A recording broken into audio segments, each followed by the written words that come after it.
FMO Financial Market and Operations. Part 2 Indian Financial System. Indian financial system includes both organized and unorganized sectors. Organized sector comprises of financial regulators, financial institutions, financial markets, financial services. Organised sector അഥവാ സംഘടിത മേഖലയും അസംഘടിത മേഖല unorganised private മണി ലെൻഡേഴ്സും Indian financial സിസ്റ്റത്തിൻ്റെ ഭാഗമാണ്. അതിലാദ്യം സംഘടിത മേഖലയിൽ ഈ സംഘടിത മേഖലയെ നിയന്ത്രിക്കുന്ന സ്ഥാപനങ്ങൾ RBI ആവാം, അത് അല്ലെങ്കിൽ ഗവൺമെൻറ്റിൻ്റെ ധനകാര്യ മന്ത്രാലയമാകാം, അത് അല്ലെങ്കിൽ കോർപ്പറേറ്റ് മന്ത്രാലയമാകാം, മിനിസ്ട്രി ഓഫ് കോർപ്പറേറ്റ് അഫയേഴ്സ് ആവാം, അത് അല്ലെങ്കിൽ ഇൻഷുറൻസ് റെഗുലേറ്ററി ഡെവലപ്മെൻറ്റ് അതോറിറ്റി ആവാം, അല്ലെങ്കിൽ സെബി ആവാം. ഇവരൊക്കെയാണ് റെഗുലേറ്റേഴ്സ് എന്ന് പറയുന്നത്. ഇനി രണ്ടാമതായിട്ട് ഫിനാൻഷ്യൽ ഇൻസ്റ്റിറ്റ്യൂഷൻസ് ആണ്.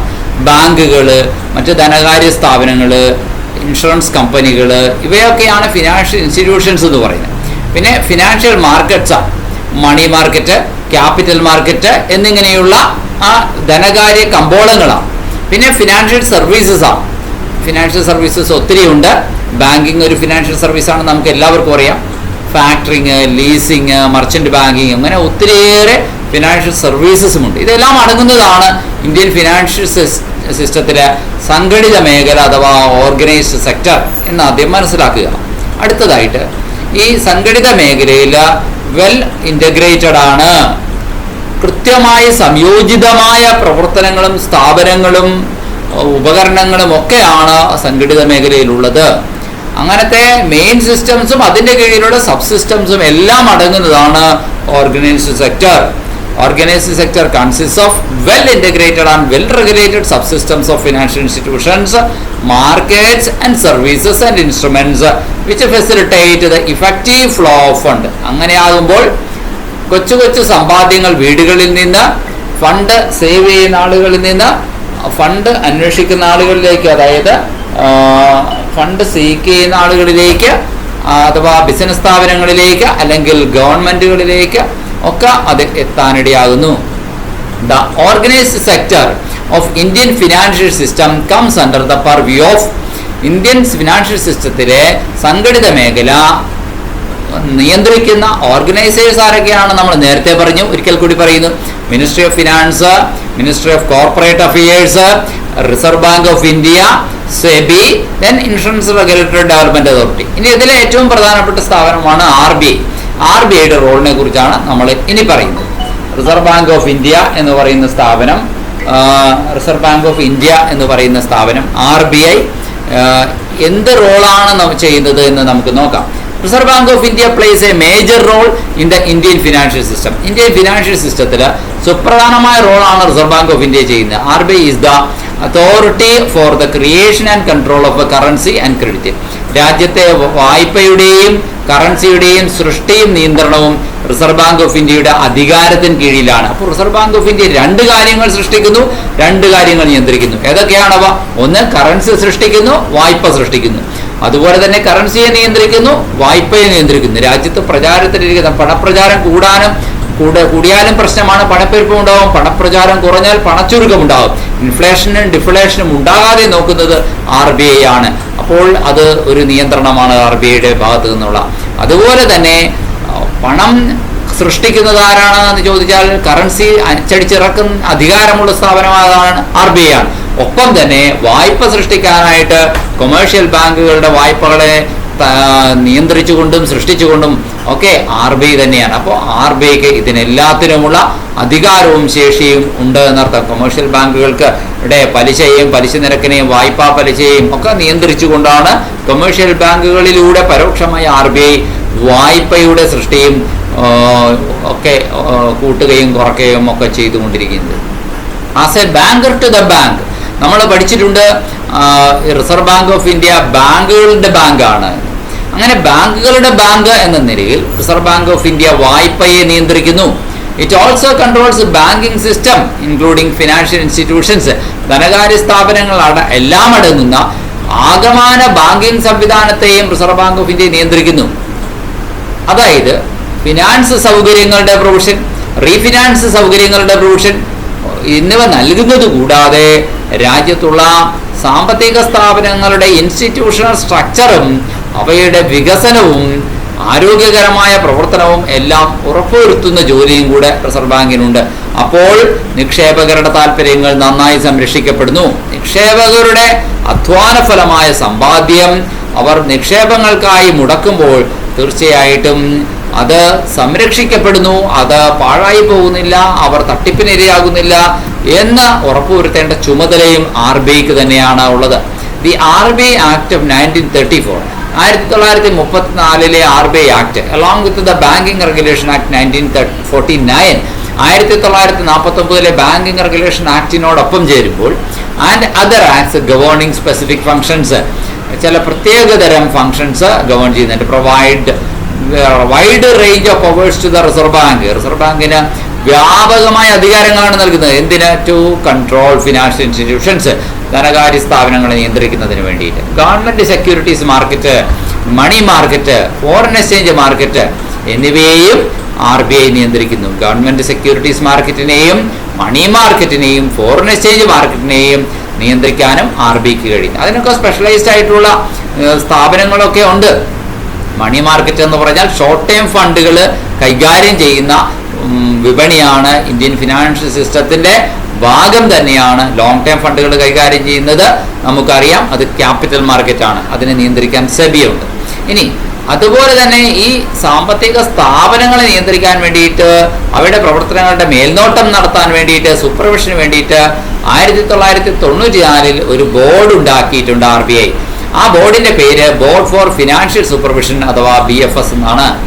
RBI ഉണ്ടാക്കിയ സ്ഥാപനമാണ്. 94 എന്തുകൊണ്ട് ഈ സ്ഥാപനം they keep a close watch on financial market, സാമ്പത്തിക ധനകാര്യ കമ്പോളത്തിന്മേൽ സൂക്ഷ്മ പരിശോധന നടത്തിക്കൊണ്ടേയിരിക്കുകയാണ് മുഴുവൻ സമയവും.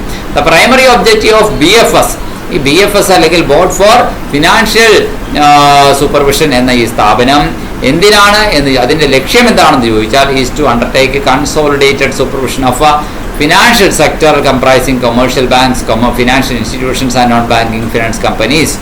വാണിജ്യ ബാങ്കും ധനകാര്യ സ്ഥാപനങ്ങളും എന്തിന്, ധനകാര്യപരമല്ലാത്ത മറ്റു സാമ്പത്തിക പ്രവർത്തനം നടത്തുന്ന കമ്പനികളുടെയും ഒക്കെ, നോൺ ബാങ്കിങ് ഫിനാൻഷ്യൽ കമ്പനികളുടെയും ഒക്കെ, വാണിജ്യ ബാങ്കുകളുടെയും മറ്റ് ധനകാര്യ സ്ഥാപനങ്ങളുടെയും ഒക്കെ മേൽനോട്ടം, നിയന്ത്രണം എന്നിവയൊക്കെ നടത്താൻ വേണ്ടിയിട്ട് ഈ റിസർവ് ബാങ്ക് സജ്ജമാക്കിയിരിക്കുന്ന ബോർഡ്, അതായത് BFS board for financial supervision എന്ന 94 സ്ഥാപിക്കപ്പെട്ട ഈ ബോർഡ് അതിനുവേണ്ടി ഉപകരിക്കുന്നു.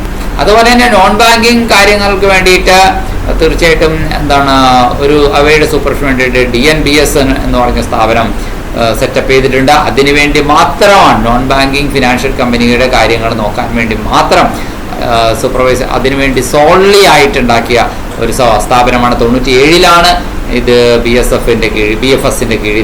BFS എന്ന് വെച്ച് കഴിഞ്ഞാൽ എന്താണ്, ബോർഡ് ഫോർ ഫിനാൻഷ്യൽ സൂപ്പർവിഷൻ എന്ന് പറയുന്ന ബോർഡ്. ആ ബോർഡിന്റെ കീഴിൽ തന്നെയുള്ള മറ്റൊരു സ്ഥാപനമാണ് NBFC, non banking financial corporations അഥവാ കമ്പനീസ്. അതിന് NBFCകളെ നോക്കാൻ വേണ്ടിയിട്ടുണ്ടാക്കിയ സ്ഥാപനമാണ് DNBS, അതായത് department of non banking supervision. ഇനി നമുക്ക് അടുത്തതായിട്ട് ക്യാപിറ്റൽ മാർക്കറ്റിനെയൊക്കെ നിയന്ത്രിക്കുന്ന, സെക്യൂരിറ്റീസ് മാർക്കറ്റ് അഥവാ ഷെയർ മാർക്കറ്റിനെയൊക്കെ നിയന്ത്രിക്കുന്ന സെബിയുടെ പങ്കിനെ കുറിച്ചാണ് അന്വേഷിക്കാനുള്ളത്.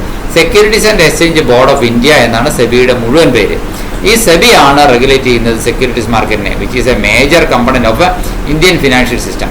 ഇന്ത്യൻ ധനകാര്യ സംവിധാനത്തിന്റെ ഒരു സുപ്രധാനമായിട്ടുള്ള ഒരു കമ്പണന്റ് ആണ് ഈ സെബി എന്ന് നമുക്ക് പറയാൻ സാധിക്കും. സെബി ഇന്ത്യൻ ഫിനാൻഷ്യൽ സിസ്റ്റത്തിന്റെ ഒരു സുപ്രധാനമായ കമ്പണന്റ് ആണ്. Securities and exchange board of India എന്നാണ് മുഴുവൻ പേര്. The securities control act 1956. നോക്കുക, സെക്യൂരിറ്റീസ് കൺട്രോൾ ആക്ട് പാസ്സായ വർഷമാണ് 1956. സെബി ആക്ട് പിന്നീട് 92 വരുന്നത്. അതുവരെയും സെക്യൂരിറ്റീസ് കൺട്രോൾ ആക്ടിൽ അല്ലെങ്കിൽ സെക്യൂരിറ്റീസ് റെഗുലേഷൻ ആക്ടിലാണ് കാര്യങ്ങൾ മുന്നോട്ട് പോയിരുന്നത്. 1992 ആയപ്പോഴേക്കും സെബി നിലവിൽ വന്നു. അപ്പോൾ അതുകൂടാതെ ഡെപ്പോസിറ്ററീസ് ആക്ട് 1996 നിലവിൽ വന്നു. ഇങ്ങനെയുള്ള ഈ 3 ആക്ടുകളും ചേർന്നാണ് provide full autonomy and authority to SEBI. 3 ആക്ടുകളിലൂടെ സെബി ഉള്ള കാര്യങ്ങൾ വെച്ച് നോക്കുമ്പോൾ ഇന്ന് സെബിക്കാണ് ക്യാപിറ്റൽ മാർക്കറ്റിന്റെ, ലോങ് ടേം ഫണ്ട് റൈസ് ചെയ്യുന്ന മാർക്കറ്റാണ് ക്യാപിറ്റൽ മാർക്കറ്റ്. ക്യാപിറ്റൽ മാർക്കറ്റിൻ്റെ കാര്യങ്ങൾ റെഗുലേറ്റ് ചെയ്യുവാനായിട്ടുള്ള അധികാരം ഉള്ളത്, ഓട്ടോണമി ഉള്ളത്. പൂർണ്ണമായ സ്വയംഭരണാവകാശമാണ് സെബിക്ക് ഉള്ളത് എന്ന് മനസ്സിലാക്കണം. ക്യാപിറ്റൽ മാർക്കറ്റിൻ്റെ കാര്യങ്ങൾ ഡെവലപ്പ് ചെയ്യുന്ന കാര്യത്തിലും റെഗുലേറ്റ് ചെയ്യുന്ന കാര്യത്തിലും. Capital market and market intermediaries, mutual funds, venture capital funds, foreign institution investors, corporate bond market എന്നിവയൊക്കെ are under the purview of SEBI. സെബിയുടെ നിയന്ത്രണത്തിന് സൂപ്പർവിഷൻ്റെ കീഴിലാണ് എന്ന് മനസ്സിലാക്കണം. ഏതൊക്കെയാണ്? മ്യൂച്വൽ ഫണ്ടുകൾ, market intermediaries, capital market, venture capital ഫണ്ടുകളുടെ മാർക്കറ്റ് എന്നിവയൊക്കെ സെബിയുടെ പൂർണ്ണ നിയന്ത്രണത്തിലാണ് വരുന്നത് എന്നതാണ് പ്രധാനമായ ഒരു കാര്യം നമ്മൾക്ക് മനസ്സിലാക്കാനുള്ളത്. ഇനി the unorganised sector of Indian financial system includes. Indian financial സിസ്റ്റത്തിലെ അസംഘടിത മേഖല നമ്മൾ പറഞ്ഞു. പ്രൈവറ്റ് മണി ലെൻഡർമാരുണ്ട്, സ്വകാര്യ ഭൂവുടമകളായിട്ടുള്ള ആൾക്കാർ കൃഷിക്കാർക്കൊക്കെ വായ്പയായിട്ടൊക്കെ കൊടുക്കാറുണ്ട് അവരുടെ ഭൂമിയുടെ ഇടിമേൽ. പക്ഷെ പലപ്പോഴും ചൂഷണമാണ് ഇവിടെയൊക്കെ നടക്കുന്നത്. Who lend money to the public and indigenous banks. പിന്നെ നാടൻ ബാങ്കുകളുണ്ട്. Who also accept deposits from the public. അവരും പബ്ലിക്കിൽ നിന്ന് ഡെപ്പോസിറ്റ് ആക്സെപ്റ്റ് ചെയ്യുന്നവർ തന്നെയാണ്. എന്തുവാട്ടെ, പ്രൈവറ്റ് ഫിനാൻസ് കമ്പനികൾ, ചിട്ടി ഫണ്ടുകൾ, നിധികൾ ഇതൊക്കെ പലപ്പോഴും രജിസ്റ്റർ ചെയ്തിട്ടില്ല, ഇൻകോർപ്പറേറ്റ് ചെയ്യാത്ത സ്ഥാപനങ്ങളാണ്, അൺഇൻകോർപ്പറേറ്റഡ് ബോഡീസാണ്. അതുകൊണ്ട് തന്നെ രജിസ്റ്റർ ചെയ്യാത്ത ഇത്തരം സ്ഥാപനങ്ങളുടെ കണക്ക് റിസർവ് ബാങ്കിൻ്റെ കയ്യിലോ ഗവൺമെൻറ്റിൻ്റെ കയ്യിലോ ഇല്ല എന്നുള്ളതാണ്. പക്ഷെ അവരും ഇന്ത്യൻ ഫിനാൻഷ്യൽ മാർക്കറ്റിലെ പ്ലെയേഴ്സ് തന്നെയാണ് എന്നതൊരു യാഥാർത്ഥ്യമാണ്, നമ്മളത് വിസ്മരിച്ചുകൂടാ എന്നുള്ളതാണ് പറഞ്ഞു വരണേ. ഇനി ദേ ഓപ്പറേറ്റ് ഇൻ വില്ലേജസ്. ഇത്തരത്തിലുള്ള നാടൻ ബാങ്കർമാരും മറ്റുമൊക്കെ പണം പലിശക്കെടുക്കലാരും ഒക്കെ ഇത് ഗ്രാമങ്ങളിൽ പ്രവർത്തിക്കുന്നുണ്ട്. And other rural areas and exploit the needy. അങ്ങനെ പാവപ്പെട്ടവരെ ചൂഷണം ചെയ്യാറുണ്ട് by charging very high rate of interest. വളരെ ഉയർന്ന പലിശ ഈടാക്കിയിട്ടുണ്ട്. Monetary authority of the country does not have a direct control over them. രാജ്യത്തിലെ മോണിറ്ററി അതോറിറ്റിക്ക് അഥവാ നാണ്യ നിയന്ത്രണ സംവിധാനത്തിന് പലപ്പോഴും ഇത്തരം ആളുകളുടെ മേൽ, രജിസ്റ്റർ ചെയ്യാത്ത സ്ഥാപനങ്ങളുടെ മേൽ നേരിട്ട് നിയന്ത്രണമില്ല എന്ന് തന്നെ പറയാം. ഇനി ഫിനാൻഷ്യൽ സിസ്റ്റത്തിൻ്റെ കമ്പണൻസ് എന്തൊക്കെയാണെന്ന് നോക്കാം. Indian financial system consist of financial markets, financial instruments, financial institutions and financial services. Indian financial സിസ്റ്റത്തിൽ എന്തൊക്കെയുണ്ട്? ഫിനാൻഷ്യൽ മാർക്കറ്റുകളുണ്ട്, ഫിനാൻഷ്യൽ ഇൻസ്ട്രുമെൻറ്റ്സ് ഉണ്ട്, ഫിനാൻഷ്യൽ ഇൻസ്റ്റിറ്റ്യൂഷൻസ് ഉണ്ട്, ഫിനാൻഷ്യൽ സർവീസസ് ഉണ്ട്. ഇവയെല്ലാം കമ്പണൻസ് ആണ്. ഫിനാൻഷ്യൽ ഇൻസ്റ്റിറ്റ്യൂഷൻസ് എന്തൊക്കെയാണ്, നമുക്ക് ഫിനാൻഷ്യൽ മാർക്കറ്റ്സ് എന്തൊക്കെയാണ് എന്ന് നമുക്ക് ആദ്യം നോക്കാം. Financial market is an institutional arrangement. എന്താണ് ഫിനാൻഷ്യൽ മാർക്കറ്റ്? സ്ഥാപനപരമായ ഒരു ക്രമീകരണമാണ്. ഒപ്പം തന്നെ ഫിനാൻഷ്യൽ അസറ്റ്സിൻ്റെ എക്സ്ചേഞ്ചാണ് അത് വഴിയൊരുക്കുന്നത് അവിടെ. അതുപോലെ തന്നെ ലോൺസും ഡെപ്പോസിറ്റ്സും ഒക്കെ ഫിനാൻഷ്യൽ അസറ്റ്സ് തന്നെയാണ്. അതിൻ്റെയൊക്കെ അങ്ങോട്ടും ഇങ്ങോട്ടും ലോൺ കൊടുക്കാനുള്ളവരുമുണ്ട്, ലോൺ വാങ്ങിക്കാനുള്ളവരുമുണ്ട്. ഇതിനൊക്കെ സൗകര്യം ഒരുക്കി കൊടുക്കുകയാണ് ഫിനാൻഷ്യൽ മാർക്കറ്റ് ചെയ്യുന്നത്. സ്റ്റോക്കുകളും ബോണ്ടുകളും വിൽക്കാനുള്ളവരുമുണ്ട്, വാങ്ങാനുള്ളവരുമുണ്ട്. ഇതിനൊക്കെ അവിടെ സൗകര്യം ഒരുക്കി കൊടുക്കുകയാണ് ഫിനാൻഷ്യൽ മാർക്കറ്റിൽ സംഭവിക്കുന്നത്. ഓപ്ഷനുകളും ഫ്യൂച്ചറുകളും കൊടുക്കാനും വാങ്ങാനുമുള്ളവരും ഉണ്ട്. അവർക്കെല്ലാവർക്കുമുള്ള സൗകര്യം ഒരുക്കുന്ന ഒരു കമ്പോളമായിട്ട് ഫിനാൻഷ്യൽ മാർക്കറ്റിനെ നമുക്ക് മനസ്സിലാക്കാൻ സാധിക്കും. ഈ financial markets may be organised or unorganised. Financial market സംഘടിതമാകാം, അസംഘടിതമാകാം. And organised financial market is recognised and formal market governed by rules and regulations. അതായത് ഓർഗനൈസ്ഡ് ഫിനാൻഷ്യൽ മാർക്കറ്റ് എന്ന് പറഞ്ഞാൽ അത് തീർച്ചയായിട്ടും അംഗീകൃത മാർക്കറ്റാണ്. ഒപ്പം തന്നെ ഗവൺമെൻറ്റിൻ്റെ റൂൾസും റെഗുലേഷൻസും കൊണ്ട് ഔപചാരികമായിട്ട് അംഗീകരിക്കപ്പെട്ട സ്ഥാപനങ്ങളുമാണ്. And controlled by market regulators. Government നിശ്ചയിച്ച് സ്ഥാപിച്ചുണ്ടാക്കിയിട്ടുള്ള മാർക്കറ്റ് റെഗുലേറ്റേഴ്സ് എന്ന് പറയുന്ന സ്ഥാപനങ്ങൾ അതിനെ നിയന്ത്രിക്കുകയും ചെയ്യുന്നുണ്ട്. അപ്പോൾ ഇന്ത്യൻ ഫിനാൻഷ്യൽ സിസ്റ്റത്തിൻ്റെ കമ്പണൻസ് ആയിട്ട് നമുക്ക് financial institutions, financial markets, financial instruments, financial services ഇവയെല്ലാം പറയാം. നമ്മളിപ്പോൾ പഠിക്കുന്നത് ഫിനാൻഷ്യൽ മാർക്കറ്റിനെ കുറിച്ചാണ്. Organised sector of financial market consist of two important markets. അത് ഏതൊക്കെയാണ്? സംഘടിത മേഖലയിൽ ഉള്ള രണ്ട് പ്രധാനപ്പെട്ട മാർക്കറ്റ്, മണി മാർക്കറ്റും ക്യാപിറ്റൽ മാർക്കറ്റ്. അതായത് that is money market and capital market. അപ്പോൾ നമ്മളുടെ ഫോക്കസ് ഇന്ത്യൻ ഫിനാൻഷ്യൽ സിസ്റ്റത്തിൽ ഈ ഭാഗത്താണ്, മണി മാർക്കറ്റും ക്യാപിറ്റൽ മാർക്കറ്റ്. മണി മാർക്കറ്റ് എന്താണെന്ന് ഞാൻ പറഞ്ഞു, ഷോർട്ട് ടൈം ഫണ്ട് ഹാൻഡിൽ ചെയ്യുന്ന മാർക്കറ്റാണ്. ലോങ് ടൈം ഫണ്ട് ഹാൻഡിൽ ചെയ്യുന്ന മാർക്കറ്റ് ഏതാണ്? ക്യാപിറ്റൽ മാർക്കറ്റാണ്. ഇനി മണി മാർക്കറ്റിൽ എന്തൊക്കെയാണുള്ളത്? കോൾ മണി, മണി മാർക്കറ്റിലെ കോൾ മണി മാർക്കറ്റ് എന്ന് പറയുന്ന മാർക്കറ്റുണ്ട്. ട്രഷറി ബില്ലുകൾ കൈകാര്യം ചെയ്യുന്ന മാർക്കറ്റുണ്ട്. കൊമേഴ്ഷ്യൽ പേപ്പറുകൾ അഥവാ CPകൾ, അതുപോലെ തന്നെ സർട്ടിഫിക്കറ്റ് ഓഫ് ഡെപ്പോസിറ്റ് അഥവാ CD കൾ, ഇതൊക്കെ മണി മാർക്കറ്റ്. ക്യാപിറ്റൽ മാർക്കറ്റിൽ അങ്ങനെയല്ല.